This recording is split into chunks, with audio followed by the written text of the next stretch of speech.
Continuando a segunda parte dos títulos de crédito, né?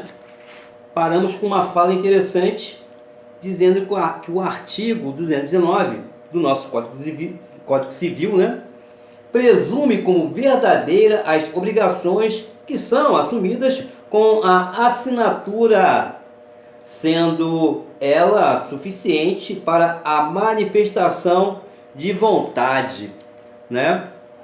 Então, lendo aqui em loco o artigo 219, as declarações constantes de documentos assinados presumem-se verdadeiras em relação aos signatários.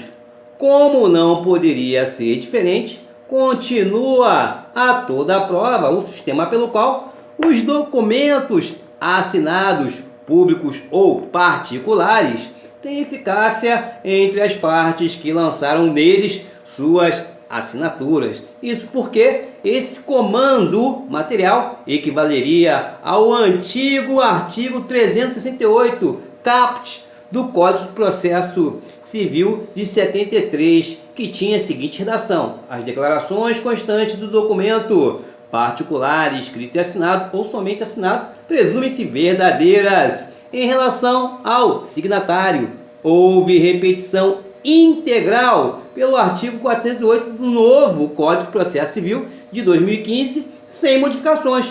Nos dois dispositivos, material e processual, a presunção é relativa, ou seja, juris tantum, admitindo prova em contrário e objetivando a certeza e a segurança jurídica. Se a presunção fosse absoluta, seria a presunção juri et juri. Ok?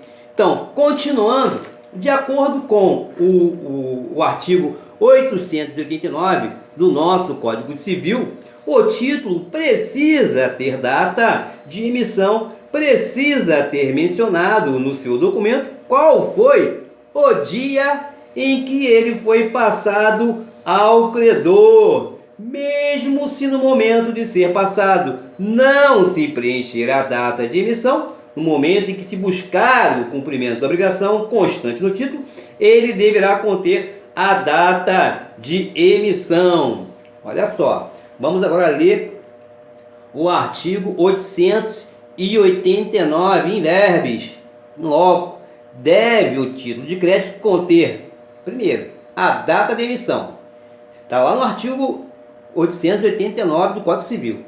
Deve o título de crédito conter, primeiro, a data de emissão. Segundo, a indicação precisa dos direitos que confere. E terceiro, a assinatura do emitente, ou seja, teoria da criação do título.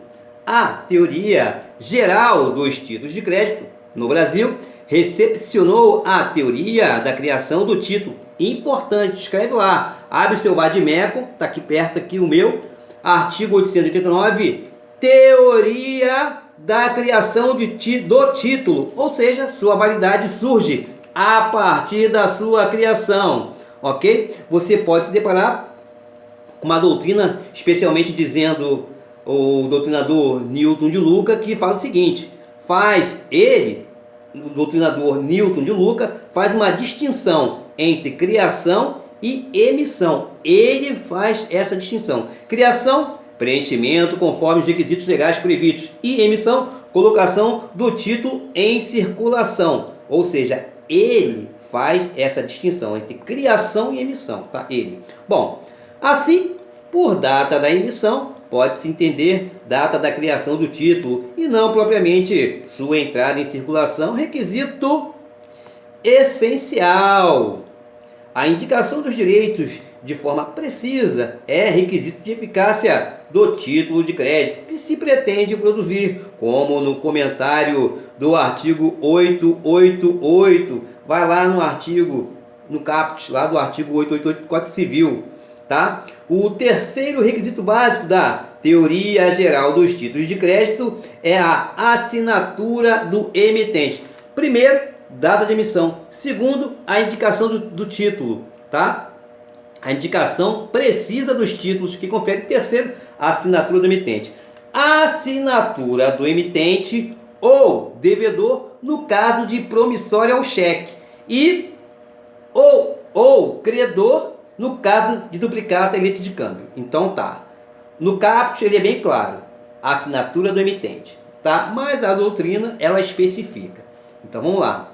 Por data da emissão, porque o artigo 889 ele fala do título de deve o título de crédito conter data da emissão, indicação precisa dos direitos que confere e assinatura do emitente. A doutrina diz o seguinte: por data da emissão pode-se entender data da criação do título e não propriamente sua entrada em circulação. Requisito essencial, tá?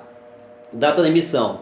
Segundo, indicação dos direitos de forma precisa, está lá no caput, artigo 889, e que é um requisito de eficácia do título de crédito, se pretende produzir, como foi dito no artigo 888, é só você dar uma lida lá, aqui ó, artigo 888, a omissão de qualquer requisito legal que tire ao escrito a sua validade como título de crédito, não implica a validade do negócio jurídico que lhe deu origem. Dê lá uma lida lá no caput do artigo 888, tá? O terceiro requisito básico da teoria dos títulos de crédito é a assinatura do emitente ou devedor, no caso de nota promissória e cheque, ou credor, no caso de duplicata e letra de câmbio. Destaca-se que outros requisitos podem ser essenciais para determinados títulos de crédito, devendo ser observadas suas legislações específicas. Ok? Bom, a autenticação mediante chancela mecânica substitui a assinatura de próprio punho do emitente de duplicata, satisfazendo requisitos do parágrafo 1º do artigo 2º da Lei 5.474 de 68, né? E 68, deixa eu ver o que estou procurando aqui, tá? Essa lei, bom, não achei, deve ser a lei, peraí, achando aqui, a lei 5.474 de 68 é a lei da duplicata, e dos artigos 887 e 889 do Código Civil. Isso é uma jurisprudência do Tribunal de Justiça, ok? Beleza? Então, mesmo se no momento de ser passado não se preencher a data da emissão, no momento em que se buscar o cumprimento da obrigação constante do título, ele deverá conter a data de emissão. Você vai ter que colocar a data lá. Claro que de boa fé, né? Então tá.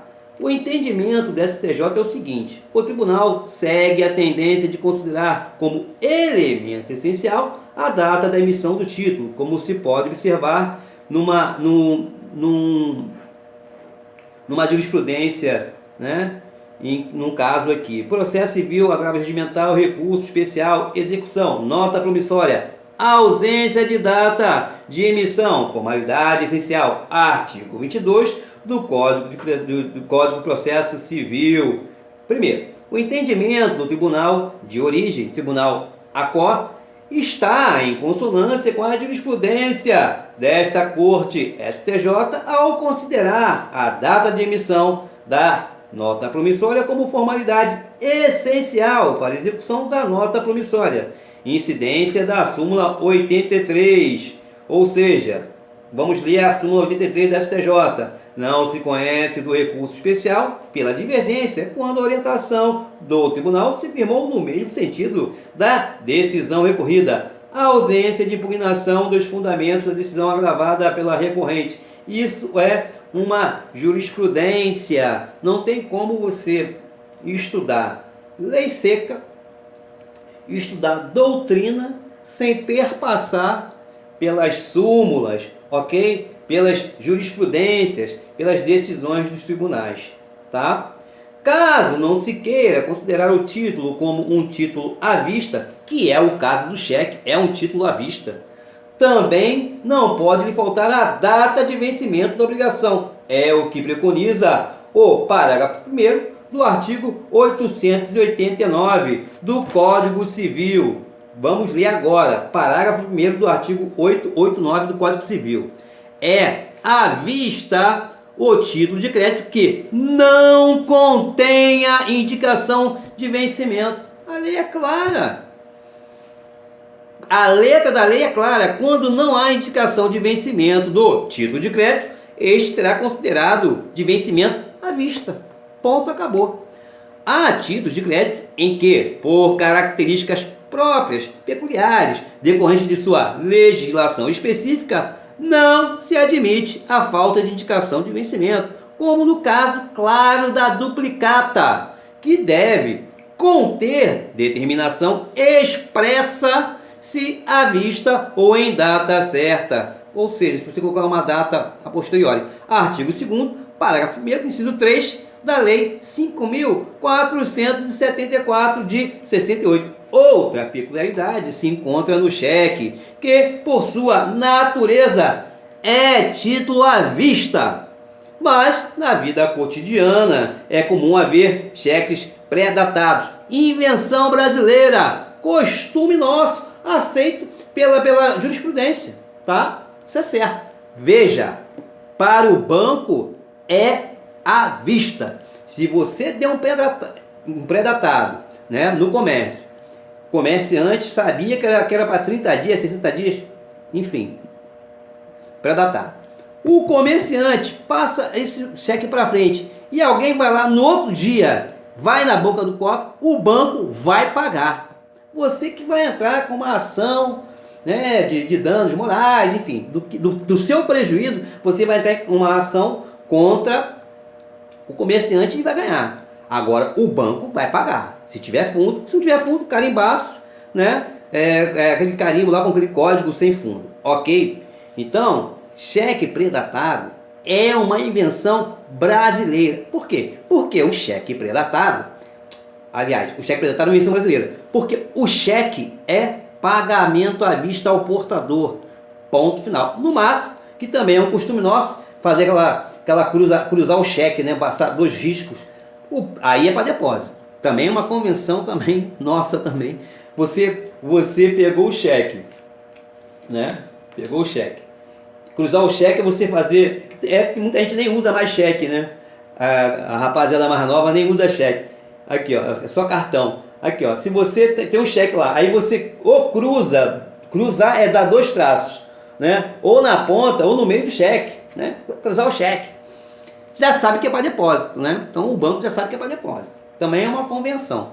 Mas é o máximo que o banco pode fazer. Mas também se não tiver fundo, meu amigo, é para depósito. Cruzou, é para depósito, tranquilo. Só que se não tiver fundo, carimbaço. Né? Já, o banco vai te olhar assim, porra, esse cara aí tá passando cheque sem fundo. O banco não sabe se é com boa fé ou com má fé. Você que tem que provar que é de boa fé. Ok? Então onde é que eu tava?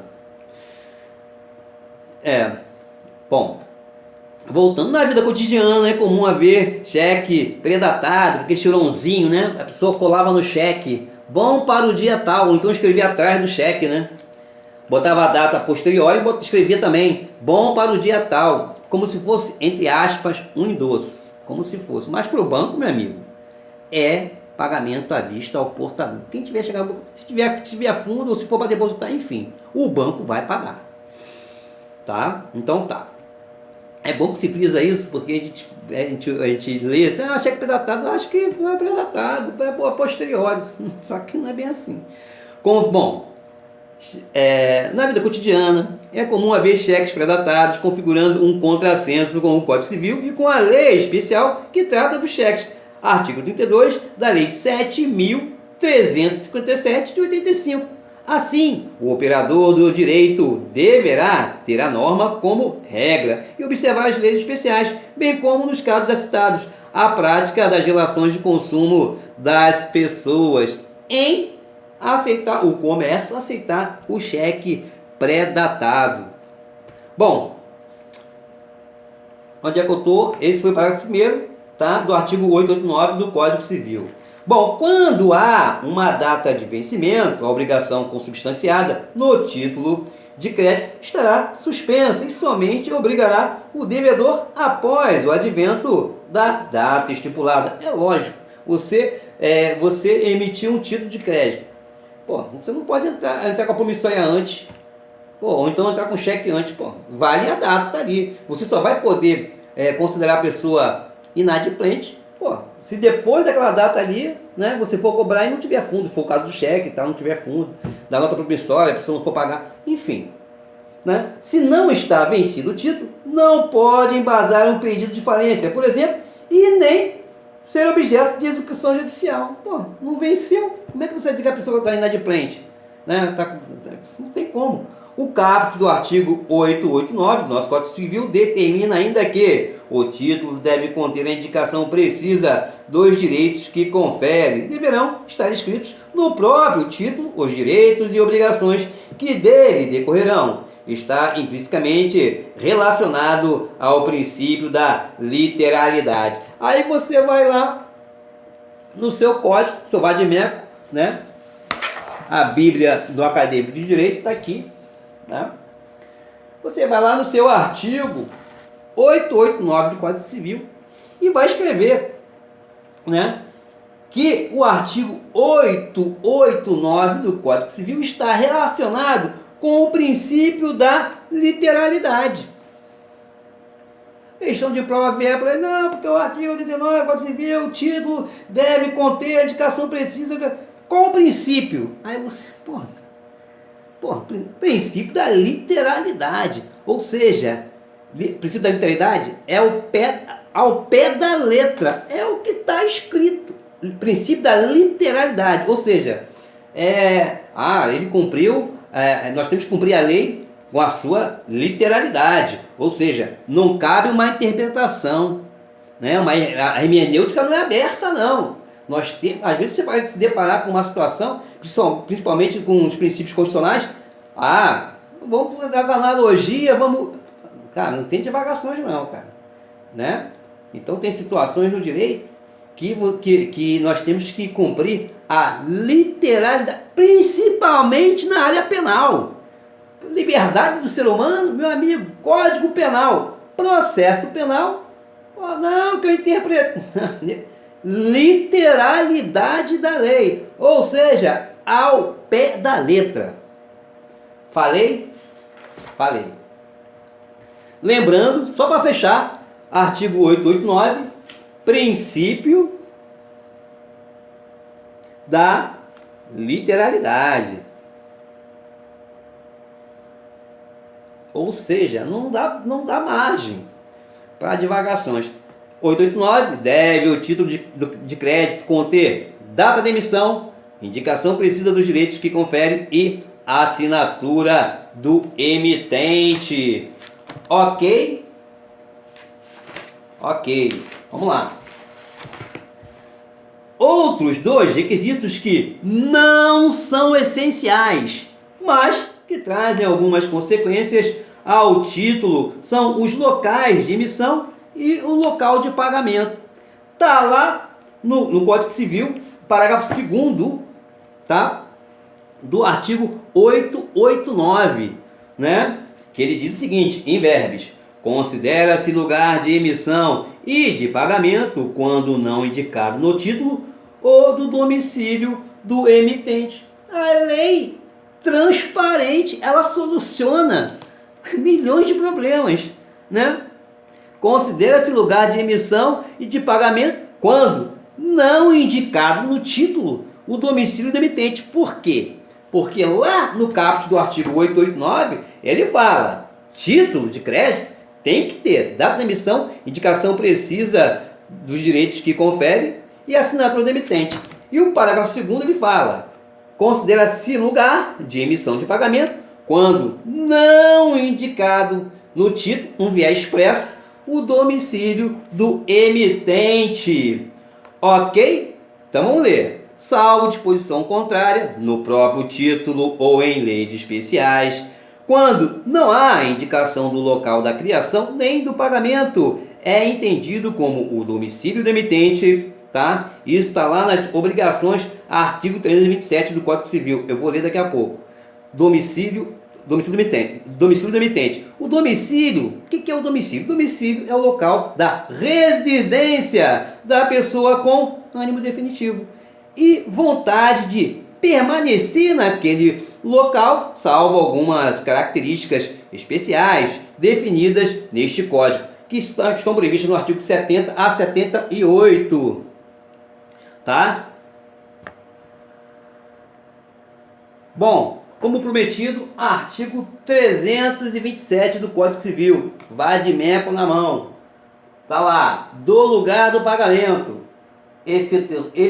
efetuar-se-á o pagamento no domicílio do devedor, salvo se as partes convencionarem diversamente ou se o contrário resultar da lei, da natureza da obrigação ou das circunstâncias. Ok? Ok. Continuando, tá? Questões de dificuldade prática surgirão em relação ao domicílio estrangeiro, cuja solução jurídica será encontrada na LINDB, tá? Sobre o tema duplicata eletrônica, mitigação do princípio da cartularidade reconhecida, negócio subjacente comprovado documentalmente, títulos protestados por indicação. Tem jurisprudência do Tribunal de Justiça de São Paulo falando sobre esse tema. Ok? Bota aqui o vade-mecum para cá. Tá. Bom, como se vê, o título não precisa indicar tais lugares, pois a própria lei dá a solução, que é considerar o domicílio do devedor. Aí que tá.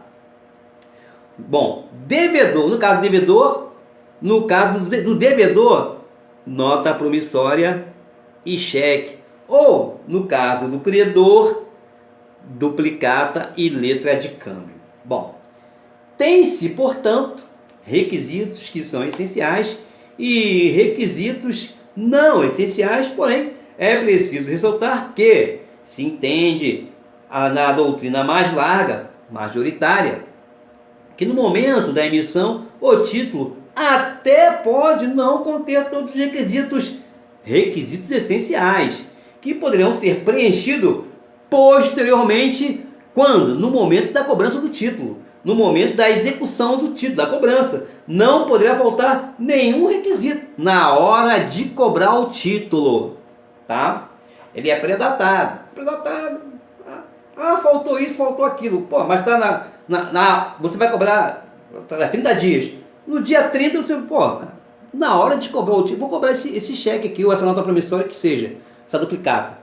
Na hora que eu for cobrar o título, tem que estar completo. Tá? Agora, esse preenchimento posterior, né, que só pode ser feito quando? Na hora de se cobrar o título, ele tem que ser feito de boa fé. Sendo que quem assume o ônus de comprovar que houve preenchimento de má fé será o emitente que optou por passar um título sem o preenchimento completo. Emitente, devedor, no caso da promissória e do cheque. O emitente, credor, no caso da duplicata e letra de câmbio. Tá? Bom, esse preenchimento a posteriori deve ser feito de boa fé, sendo que quem assume o ônus de comprovar que houve preenchimento de má fé será o emitente que optou por passar o título sem o preenchimento completo. Como é que o STF, a Suprema Corte Brasileira, vê esse tópico? O Supremo sumulou essa questão do título que é entregue ao credor pelo devedor sem o preenchimento completo. Qual súmula? Súmula 387. Vai lá na sua súmula, lá no seu vade-mecum, né? Pega lá, súmula do STF, tá aqui, etiquetinha aqui, tu vai abrir lá e já vai botar canetinha amarela. Pô, mais uma súmula para conta. Tá lá a súmula 387, que é bem clara.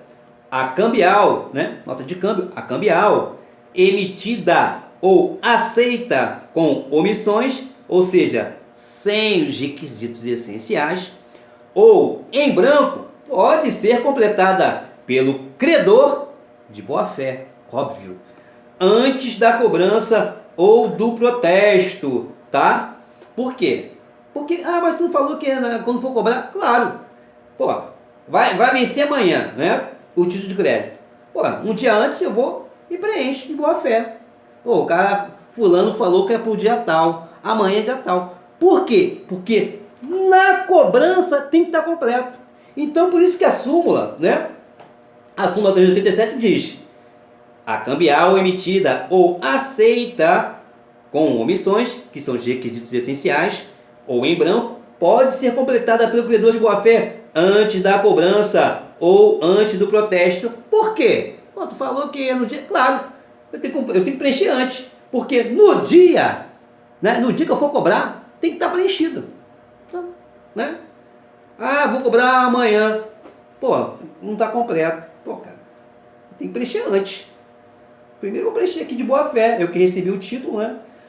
Quem me emitiu, o devedor, esqueceu de botar algum requisito essencial.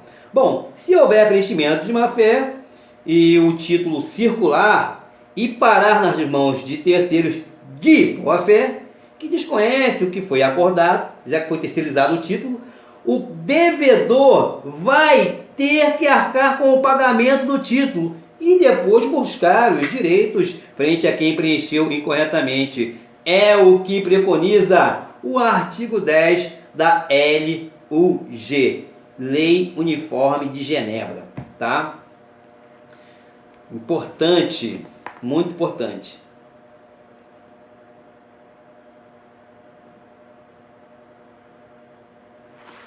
Bom, vamos falar aqui, estamos com um tempinho, vamos falar dos requisitos essenciais e dos requisitos não essenciais. Requisitos essenciais: partes capazes, objeto lícito, forma prescrita. Bom, até aí, artigo 104 do Código Civil. Vai lá, dá uma olhadinha no seu... Aqui, ó. Código Civil, está aqui etiquetado. Artigo 104. Requisito essencial: parte capaz, objeto lícito, forma prescrita. Artigo 104, claríssimo, do Código Civil. Vou até marcar aqui, marcar texto. A validade do negócio jurídico requer agente capaz, objeto lícito possível determinado ou determinável, forma prescrita ou não defesa em lei, forma prescrita ou não proibida em lei. Bem clara. Requisito essencial: partes capazes, objeto lícito, forma prescrita. Artigo 104, Código Civil. Assinatura do emitente, né? Parte, emitente no caso, devedor se for nota promissória e cheque. Assinatura do emitente, credor se for duplicata e letra de câmbio. Já vou antecipando nossos estudos aqui em conjunto. Assinatura do emitente, data de emissão, especificação das obrigações. Requisitos não essenciais: data de vencimento, local de emissão, local de pagamento. Nós vamos começar a falar das características, né, dos títulos de crédito. Bom, nós vamos falar das características principais dos títulos de crédito, pois elas serão importantes para explicar e compreender melhor determinadas consequências. Características, causa, consequências, efeito. Ok? Bom, característica do título de crédito: trata-se de um documento escrito de natureza comercial, tanto pela sua origem como pela sua utilização nos dias atuais, diuturnamente. Apesar de ser permitida, muitas vezes, a utilização dos títulos de crédito nas relações meramente civis e principalmente nas relações comerciais, que está a sua maior utilidade. Bom, em virtude dos requisitos essenciais e não essenciais que foram analisados, né, já acabei de falar para vocês, os títulos representam documentos formais, têm sua formalidade. Claro que dependendo do título se terá mais ou menos formalidade, mas todos eles terão sua forma específica, sua forma própria, particular. A nota promissória, por exemplo, não tem grandes formalidades, bastando observar a forma escrita e os requisitos legais. Já o cheque deve seguir diversas formalidades e só pode ser emitido se previamente confeccionado por instituição bancária. Ok? Em virtude de sua cartularidade, o título é considerado um bem móvel. Isso traz consequências importantes, como o momento da transmissão da propriedade, por ser esta realizada pela tradição, transferência. A entrega do título, que vai marcar a transferência de titularidade. Também, em virtude de sua cartularidade, para que uma pessoa possa exercer seus direitos sobre o título, ela deverá apresentá-lo. Sobre cartularidade, vou parar aqui e vou continuar no próximo vídeo falando sobre cartularidade.